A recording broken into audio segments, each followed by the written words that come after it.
Good evening, and thank you, Sarah, for those kind words about India and particularly Telangana. Thank you very much. My Principal Secretary, Jayesh Ranjan, to all the distinguished gathering here, and to all the members of Australian Consul General's office in Chennai. Thank you very much for this event today. Thank you, to also refer some of our best. Thank you for also referring to some of our best academic institutions, including IIT Hyderabad. Professor Murthy, thank you. Always a pleasure seeing you. Sarah, before I talk about trade, commerce, I think we should talk about cricket as well. We've been doing rather well. I think it was. So I would say, Australia, India, I think we share a lot of things in common, one among which, of course, is cricket. It's a passion, it's a religion in India. And I don't think Indians have ever played better cricket than when we do against Australia. I think one of our own homegrown boys, VVS Lakshman, I think his best innings and some of his best knocks have been in Sydney, have been in Melbourne, have been on the land of in Down Under, and we just take a lot of pride in the way Indians have evolved, especially in cricket over the last few years, and I hope that our dominance over Australian cricket continues, no matter what happens in trade and commerce, no matter what happens in economics. I think it's important for Indians, to feel good about cricket. So thank you. And Sarah, I also wanted to tell you, we are the best city in South India.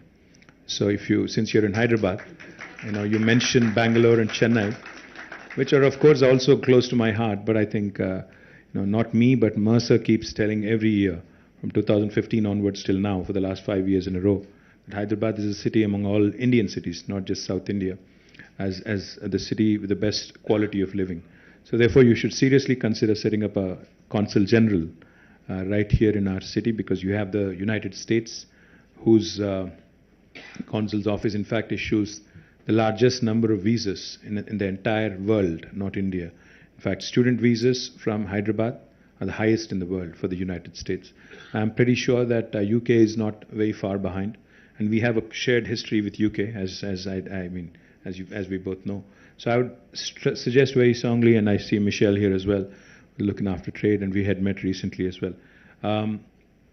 I suggest very strongly that, along with Bangalore, of course, Bangalore is a good city, you also consider and propose to your government to set up a Consul General's office in Hyderabad. I think that would really help. But I'm delighted with what you've just mentioned. I've been a very strong proponent, very strong advocate of one thing. Whenever I meet any investor, any prospective investor, I keep telling them, I keep reminding them that when they talk of India and investments in India, I remind them that there is no one India. This notion of one India is actually a fallacy, because India is a heterogeneous, complex, a very diverse nation. Of course, we are all Indians first, without a question, and then in respect to our sub-identity as a state, and then as a Telugu, etc., etc. But the fact is, when it comes to doing business in India, it depends on which port of entry, which gateway you choose to work or to enter India. For instance, if an Australian firm were to enter India through Hyderabad, their experience would be drastically different compared to entering through another state. I would not want to name names, but most certainly I'll tell you that this would be a very different experience. So the notion of doing business in India will vary from the choice of your destination. So therefore, I've been a very strong proponent that while it's important to have free trade agreements, while it's also important to have regulations and frameworks with respect to foreign direct investment, what is far more important from an individual investor perspective is the real action when it comes to investing actually is in the hands of a state, because land, power, water, fiscal incentives, manpower, and the day-to-day daily operational issues, all of those lie actually within the domain of a state government, because India is a federal republic, we are a union of states. So therefore, my humble appeal to the Australian government through you, and Australian investor community through you again, is that you need to engage bilaterally, directly with the states. While it's important to be engaged at New Delhi's level, but what's equally important is to actually engage directly, bilaterally with various states. because each state has its own strengths. For example, the state of Telangana has chosen 14 areas as thrust areas for inviting investment. My sister state, Andhra Pradesh, which also falls under you, has a huge coastline, which I do not have, which the state of Telangana does not have. So therefore, our strengths are complementary. We need to figure out who to work with on which front. So that sort of a combination, that sort of a positioning is equally important to understand. More importantly, I'm happy to learn that Telangana has been identified by the Australian government as one of the featured states in this report that you've just shared with us, as an investor-friendly state with which Australian companies can actually do business. When we launched our industrial policy back in 2014, we had kept in mind the apprehensions of international investor community that typically are about investing in a country like India. India is one of the biggest concerns about investing in India. I'm saying this with Jayesh Ranjan right in front of me, is the proverbial bureaucratic red tape, which kind of has bothered, and Jayesh is of course very different. Trust me, I've worked with him long enough. I think if every bureaucrat in India was like Jayesh, it would have been a very different India. I mean, that's a different story. But the proverbial red tape that everybody frets about when it comes to doing business in India is something that we had in mind, and that is something that we wanted to address with this policy.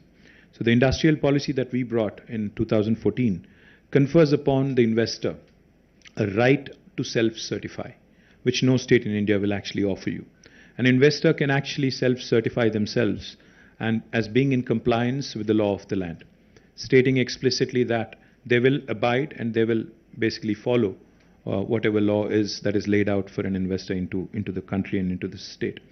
We're the first state in the country to have introduced this system, meaning that when a company lands, and an Australian company lands in Hyderabad or in Telangana, you can start the construction of your factory on day one without any clearance from the government. You can self-certify and you can start construction on day one. Even in the most well-governed states in India, typically this process of clearances, this process of approvals takes anywhere between 1 to 3 months. In Telangana, we've made it 0.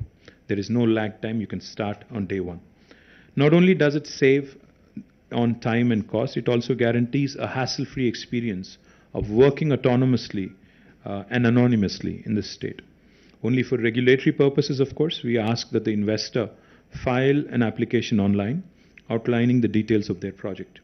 The online system takes care of all the departments that are involved in issuing permissions, so that the investor is not required to physically visit or meet anyone. Before the commencement of commercial operations, our TS-IPAS law guarantees that all permissions will be given in a maximum of 15 days. If, due to any eventuality, we are unable to meet the 15-day window, the law also has a provision of deemed approval. So it's an approval by default. So no individual can actually hold on to any clearance without any possible solid explanation. What this does is essentially it takes out the individual from the decision-making process. It institutionalizes that process, I think, which is extremely important. It takes out a person from that process and creates a process which kind of supersedes a person or an individual. So for instance, even if my principal secretary or a commissioner of industries, or even me for that matter, a minister, is shifted to another post, or even if there is a change of guard, what remains is the process. What remains is the institution. I think individuals are temporary, institutions are permanent. That's what we've made a conscious decision around. And let me also add, there's another feature in the law that upholds the government accountable for its promises. In case any official is found to have delayed the approval beyond the time stipulated, which is a 15-day window, he or she is finalized a sum of rupees 1,000 per day for the number of days for the delay. I'm happy to share with you also that the progressive TS-IPAS policy has been implemented successfully in more than 19,000 cases over the last 8 years, bringing almost $35 billion worth of investments, and has created a potential of 1.6 million jobs directly. More than anything else, the most satisfying indicator of all has been the fact that 24% of our investments have been repeat investments. Now, this is important because only when, governments are very good at laying the ground rules and inviting new investments, But we tend to forget, once an investor is landed into a state, we tend to forget that they can be our biggest brand ambassadors provided we handle them well. This is something that we have not forgotten, and therefore today we have more than 24% of our investments in the last 8 years coming in as repeat investments. Let me just give you an example of one specific personality, one specific investor, a gentleman called Sandeep Somani, who heads HSIL, Hindustan Sanitary Inware Limited, had one factory before the formation of Telangana. Today he has 8 factories. So he has added 7 more factories in the last 8 years. So which goes to show you the kind of confidence investors have in the state of Telangana. The more important thing, is we've identified, like I mentioned, 14 thrust areas, which are priority for us in terms of seeking our investments. We have chosen these areas very carefully. Some of these areas are where we already have a strong manufacturing legacy, like the life sciences sector. You talked about biological E and the role they've been playing with quad vaccine. I'm proud to share with you, Sarah, it's not Bangalore or Chennai or Pune, but it is Hyderabad, which is the vaccine capital of the world. We manufacture 9 billion doses of vaccines every year, human vaccines. That makes us 33%, that accounts to 33% of human vaccine production. And life sciences is one of our very, very important sectors. In fact, I keep saying this and I can't say it enough. Hyderabad is that beautiful melting pot where the north of India meets the south of India. Hyderabad is that melting pot where biology meets technology. Hyderabad is that melting pot where life sciences marries data sciences. So this is brilliant because I think the possibilities of these intersections are something truly where you're only limited by your imagination. So therefore, I think this is the right time basically to look at life sciences and emerging healthcare technologies and innovation that's happening in these areas. There are other areas, of course, like food processing, textiles, which can be large employment generators, especially in rural areas. And in fact, we think on scale. When we launched the textile park in Warangal, Kakatiya Mega Textile Park, it was and it still is India's largest textile park in about 1,300 acres. It's important to think on scale because unless you do that, you cannot compete with large manufacturing nations like China or the United States. The economies of scale that our manufacturers are wanting can only be augmented with good free trade agreements, of course. The export potential can be harnessed by way of achieving these on scale. India, there's no dearth of talented work resources, human resources. But most certainly what we could use is, industrial parks on scale. We are on the verge of launching the world's largest pharma cluster, called as Hyderabad Pharma City, in about 19,000 acres. You also mentioned medical devices. Now, we are also home to the country's largest, India's largest medical devices park, in about 300 acres, where we have 50 plus enterprises working out of. And we are also looking at newer areas, newer opportunities such as electronics, electric vehicles. And for each of these priority sectors, we have dedicated industrial parks, which, of course, are complemented by the best of human resources available, which come from wonderful institutions such as IIT, the IIIT, ISB, NALSER, and the other engineering and medical colleges and professional colleges which are set up in and around the state. And I'd also like to point out very quickly, we have a very professional unit in our Industries and Commerce Department called as the Invest Telangana, in which we have taken young professionals having domain experiences from the open market to work for the government. They will handhold any prospective Australian investor who's wanting to invest in India so that they can innovate, incubate and incorporate readily all in our state in Telangana and can use this. The geographical centricity of Hyderabad and Telangana make it an ideal place for you to base out of and create a hub and spoke model where Hyderabad can be the hub and you can reach the entire country, entire 27 other states for your business requirements. And I'm confident that Australian companies will find the journey from their journey in Telangana very rewarding and flourishing. Other than investments, let me also quickly add, Telangana has a great potential to support and exchange startups and academia. You mentioned education, you talked about innovation also. Over the last 8 years, we've been successful in creating very meticulous and comprehensive innovation ecosystem with various institutions like T-Hub.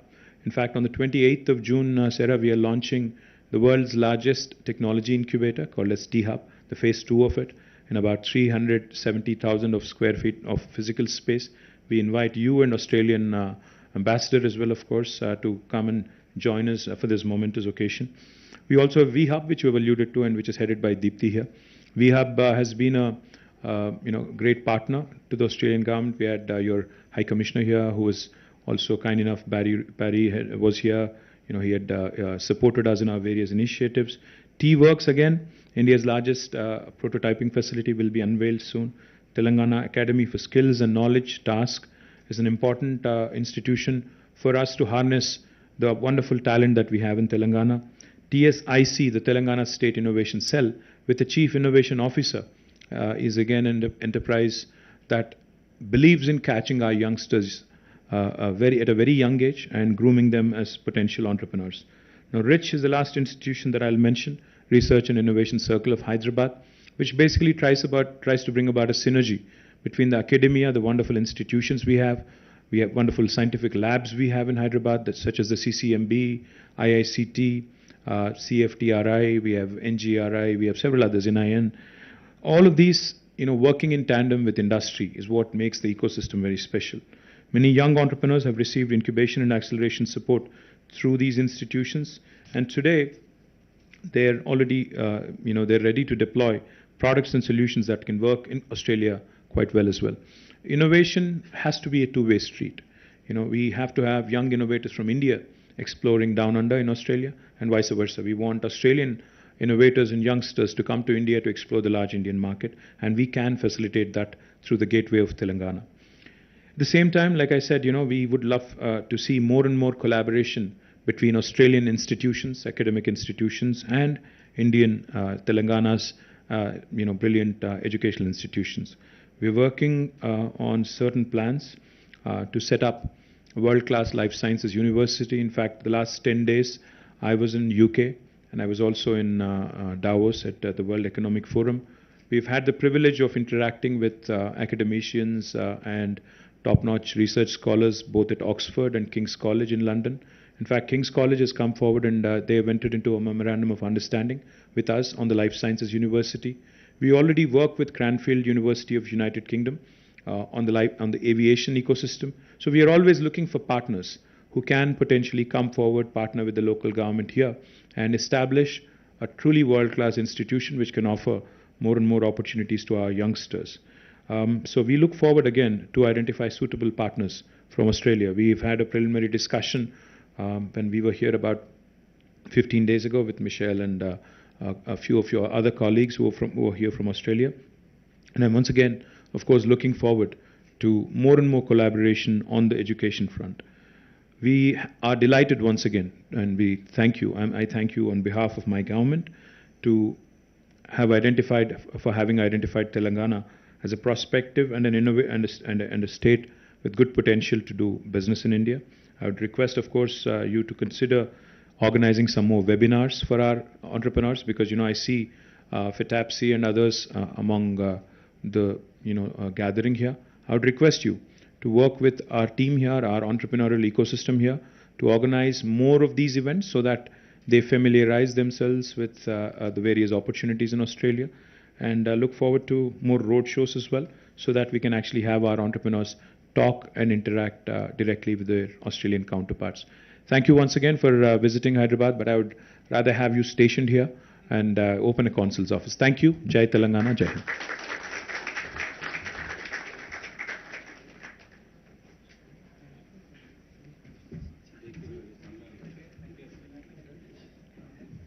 Minister, thank you for your kind remarks. If I could ask you and our panellists to come and get a photograph on stage before we set up.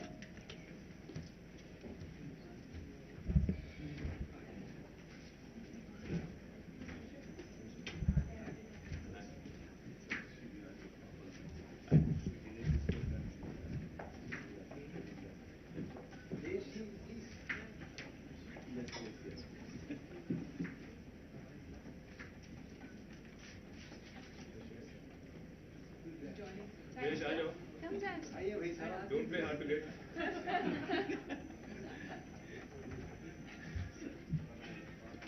We can't imagine Telangana without you.